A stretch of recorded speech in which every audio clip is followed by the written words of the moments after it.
बिस्मिल्लाहिर्रहमानिर्रहीम। अस्सलाम वालेकुम नाज़रीन, कुरान और हदीस की बातें लेकर आपकी खिदमत में हाज़िर हुआ हूँ। आज का हमारा मौज़ू है इल्म गैब। इल्म गैब से मुराद वो इल्म होता है जो छुपा हुआ हो, पर्दे में हो, जो आम इंसान की पहुँच से दूर हो। इस पर सिर्फ अल्लाह ताला ही कादिर हो और तमाम इल्म अल्लाह ताला ही जानता हो, उसको हम इल्म गैब कहते हैं। कुरान मजीद में अल्लाह ताला इल्म गैब पर मखलूक से इसकी नफ़ी करता है कि मखलूक के पास इल्म गैब है, इल्ला ये कि वो अपने अंबिया कराम पर नबूवत के सिलसिले में कुछ हिस्सा जो है उनको अता करे, तो वही इल्म उनके पास होता है जो अल्लाह ताला उनकी तरफ नाज़िल फरमाते हैं। अब हम चलते हैं कुरान मजीद की तरफ कि अल्लाह ताला कुरान मजीद में इस हवाले से क्या फरमाते हैं। सबसे पहले हम चलते हैं सूरतुल एराफ आयत नंबर 188। ए मोहम्मद, इनसे कहो कि मैं अपनी ज़ात के लिए किसी नफ़े और नुकसान का अख्तियार नहीं रखता। अल्लाह ही जो कुछ चाहता है वो होता है। अगर मुझे गैब का इल्म होता तो मैं बहुत से फ़ायदे हासिल कर लेता और मुझे कोई नुकसान नहीं पहुंचता। मैं तो महज एक ख़बरदार करने वाला, खुशखबरी सुनाने वाला हूँ इन लोगों को जो मेरी बात माने। इसके बाद सूरतुल इनाम की आयत नंबर 50 में अल्लाह ताला फरमाते हैं, आप कह दीजिए, ना तो मैं तुमसे ये कहता हूँ कि मेरे पास अल्लाह के ख़जाने हैं, ना मैं इल्म गैब जानता हूँ, ना मैं तुमसे ये कहता हूँ कि मैं फ़रिश्ता हूँ। मैं तो सिर्फ वही कुछ जो मेरे पास वही आती है इसकी पैरवी करता हूँ। इसके बाद सूरतुल अहक़ाफ़ में अल्लाह ताला आयत नंबर 9 में फरमाते हैं, आप कह दीजिए, मैं कोई निराला रसूल नहीं हूँ, ना मुझे ये मालूम है कि मेरे साथ और तुम्हारे साथ क्या किया जाएगा। मैं तो सिर्फ इसकी पैरवी करता हूँ जो मेरी तरफ वही की जाती है। मैं तो ख़बरदार करने वाला हूँ। इसके बाद सूरतुल अहज़ाब की आयत नंबर 63 में अल्लाह ताला फरमाते हैं, लोग आपसे क़यामत के बारे में सवाल करते हैं। आप कह दीजिए, इसका इल्म अल्लाह ही को है। आपको क्या मालूम, बहुत मुमकिन है क़यामत बिल्कुल ही करीब हो। इसके बाद सूरतुल लुक़मान की आयत नंबर 34 में अल्लाह ताला फरमाते हैं, बेशक अल्लाह ताला ही के पास क़यामत का इल्म है, वही बारिश नाज़िल फरमाता है और माँ के पेट में जो है उसे जानता है। कोई नहीं जानता कि कल क्या कुछ करेगा और ना किसी को ये मालूम है कि किस ज़मीन में वो मरेगा। याद रखो, अल्लाह ताला ही पूरे इल्म वाला और सही खबरों वाला है। इसके बाद सूरतुल नमल की आयत नंबर 65 में अल्लाह ताला फरमाते हैं, इनसे कहो, अल्लाह के सवा आसमान और ज़मीन में कोई गैब का इल्म नहीं रखता और वो नहीं जानते कि वो कब उठाए जाएंगे। नाज़रीन, इसके बाद सूरतुल इनाम की आयत नंबर 59 में अल्लाह ताला फरमाते हैं, और इसी के पास गैब की कुंजियाँ हैं, इन्हें कोई नहीं जानता इन्हीं के सिवा, अल्लाह के सिवा। नाज़रीन, चंद आयात आपके सामने हमने रखी हैं, इनसे आप खुद अंदाज़ा कर लीजिए कि गैब का इल्म सिर्फ अल्लाह ही जानता है। कुल गैब का इल्म अल्लाह ताला के पास है और माँ सवाए अल्लाह ताला अपने पैगम्बरों पर जो इल्म जो वाज़ह करता है या उनको बताता है, नाज़रीन, वो बड़ा ज़रूरी होता है। नबूवत जो है इल्म गैब के बग़ैर नामुकम्मल होती है।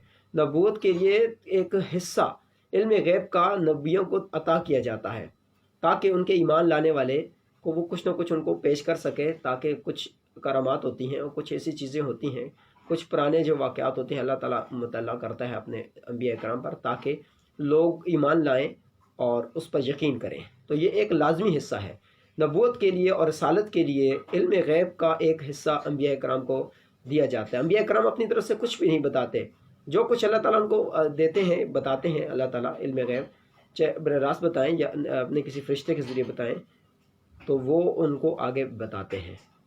नाज़रीन, इस हवाले से हम देखते हैं कुरान मजीद में सूरतुल जिन की आयत नंबर 25, 26, 27 में बड़ा वाज़ेह अहकाम मौजूद है अल्लाह ताला का। अल्लाह ताला फरमाते हैं कि कह दीजिए, मालूम नहीं कि जिसका तुमसे वादा किया जाता है वो करीब है या मेरा रब इसके लिए दूर की मदद मुकर्रर करेगा। वो गैब का जानने वाला है और अपने गैब पर किसी को आगाह नहीं करता सिवाय इस पैगम्बर के जिसे वो पसंद करे, लेकिन इसके आगे पीछे पहरेदार मुकर्रर कर देता है।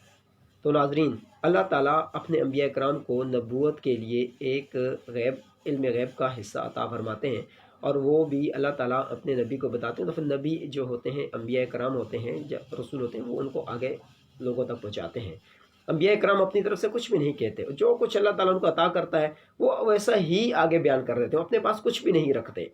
वो एक ज़रा न अपनी तरफ से कहते हैं, ना एक लफ्ज़ अपनी तरफ से कहते हैं, ना कोई चीज़ उसमें कमी पेशी करते हैं। जैसा अल्लाह ताला फरमाते हैं वैसे का वैसा ही इल्म आगे। इसके बाद अल्लाह ताला कुरान मजीद में एक जगह फरमाते हैं कि नबी गैब की खबरें बताने में मुहील नहीं है। नाज़रीन, نبی کے پاس جو بھی خبر آتی ہے وہ ہو بہو جس طرح اوپر سے نازل ہوتی ہے ویسے ہی آگے پہنچا دیتے ہیں۔ انبیاء کرام کے پاس جو اللہ تعالیٰ نے ان کو وحی کی ہوتی ہے اس میں سے کوئی رد و بدل نہیں کرتے، اپنی طرف سے کچھ بھی نہیں کہتے، جیسا اللہ تعالیٰ نازل فرماتے ہیں ویسا ہی وہ آ کے اس کی مخلوق تک پہنچا دیتے ہیں۔ ایون یہ کہ کوئی ایسی بات بھی ہو جس میں انبیاء کرام پر اللہ تعالیٰ نے عطا فرمایا ہو تو وہ بھی اس کو آگے ویسا ہی کا ویسا بیان کر دیتے ہیں، وہ کوئی بات بھی نہیں چھپاتے، ہر چیز جو ہے کھول کر واضح واضح اللہ کا احکام آگے پہنچاتے ہیں۔ اب جو ان کے پاس علم آ جاتا ہے اس میں وہ بخیلی نہیں کرتے، اس میں وہ کنجوسی نہیں کرتے، وہ کوئی چیز بھی اللہ تعالیٰ کی جو ہے اس کو روکتے نہیں ہیں۔ تو ناظرین یہ بات طے ہو جاتی ہے کہ عام مخلوق پر اللہ تعالیٰ علم غیب جو ہے وہ جو ہے نہیں کھولتا ما سوائے انبیاء کرام کے۔ انبیاء کرام کو اللہ تعالیٰ ایک مخصوص حصہ عطا فرماتے ہیں اور مخصوص حصے سے ہی وہ رسالت کا کام آگے چلتا ہے، اور ایک مخصوص حصہ اگر نبوت کے لیے نہ عطا کیا جائے تو ناظرین نبوت کا کام مکمل نہیں ہو سکتا، کیونکہ ایک بہت بڑا ایک تعداد ہوتی ہے ایمان لانے والوں کی، تو ان کے لیے بھی ضروری ہوتا ہے، اور جو ایمان نہیں لاتے ان کو بھی دکھانا ہوتا ہے کہ یہ اللہ تعالیٰ کی طرف سے نبی بنا کر بھیجے گئے ہیں۔ اس کے لیے ضروری ہے کہ ایک حصہ جو ہے علم غیب کا ان کو عطا کیا جائے۔ عام مخلوق کا معاملہ بالکل الگ ہے ناظرین، اس کو ہمیں آج کل آپ نے دیکھا ہوگا کہ عام مخلوق کی طرف بھی ہم علم غیب کو منسوب کر دیتے ہیں۔ ایون یہ کہ بعض لوگ تو انبیاء کرام کے حوالے سے بھی جو ہے نا عجیب و غریب جو کہانیاں منسوب کر دیتے ہیں، لیکن اب وہ دیکھ لیں آپ کے سامنے اتنی آیات میں رکھی، اس میں کہیں بھی نبی پاک صلی اللہ علیہ وسلم نے نہیں کہا کہ میں اپنی طرف سے تمہیں کچھ بتاتا ہوں۔ نبی پاک صلی اللہ علیہ وسلم نے یہی فرمایا، اللہ تعالیٰ نے کو یہ بتایا کہ آپ تو کچھ اپنی طرف سے نہیں کہتے، جو میں آپ کو عطا کرتا ہوں وہ آپ آگے بتاتے ہیں۔ تو ناظرین اس بارے میں بڑی احتیاط کی ضرورت ہے۔ اسی حوالے سے ہی ہم جب غیب کی باتوں کا یہ ایک تذکرہ آتا ہے تو یہاں سے کئی اور چیزوں کی راہیں کھلتی ہیں، جس کی وجہ سے امت جو ہے انتشار کا شکار ہوتی ہے، یہاں سے ہی امت ٹکڑے ٹکڑے ہونے کا جو ہے اندیشہ رہتا ہے۔ تو ناظرین اس سے ہمیں احتیاط کرنا چاہیے، جو قرآن و حدیث میں ہے وہی بات ہمیں آگے بتانی چاہیے، ہمیں وہ قصے کہانیاں نہیں سنانی چاہیے اور وہ من پسند اور وہ چیزیں جو جس سے اسلام کو نقصان پہنچے۔ ہمیں عام بندے کی جو کرامات اور یہ ہوئی ان کو اجتناب کرنا چاہیے، یہ چیزیں لوگوں کے سامنے نہیں رکھنی چاہیے۔ اگر ان کے پاس تھی تو ان کا ہمیں سیرت کو اٹھانا چاہیے، ان کی جو صورت کو نہیں اٹھانا، شخصیت کو نہیں اٹھانا چاہیے، ان کی کرامات کو ہمیں سائڈ پہ رکھنا چاہیے، کس طرح وہ نماز پڑھتے تھے، کس طرح تبلیغ کا کام کرتے تھے، ساری چیزیں ہم نے ان کی یہ اٹھانی ہے، نہ کہ ہم نے شخصیت پرستی ان کی کرنی ہے، نہ ان کی قبر پرستی کرنی ہے، یہ چیزیں ہمیں چھوڑنی پڑیں گی۔ تو ناظرین اللہ تعالیٰ سے دعا ہے کہ اللہ تعالیٰ ہمیں علم غیب کے بارے میں صحیح سمجھنے کی توفیق عطا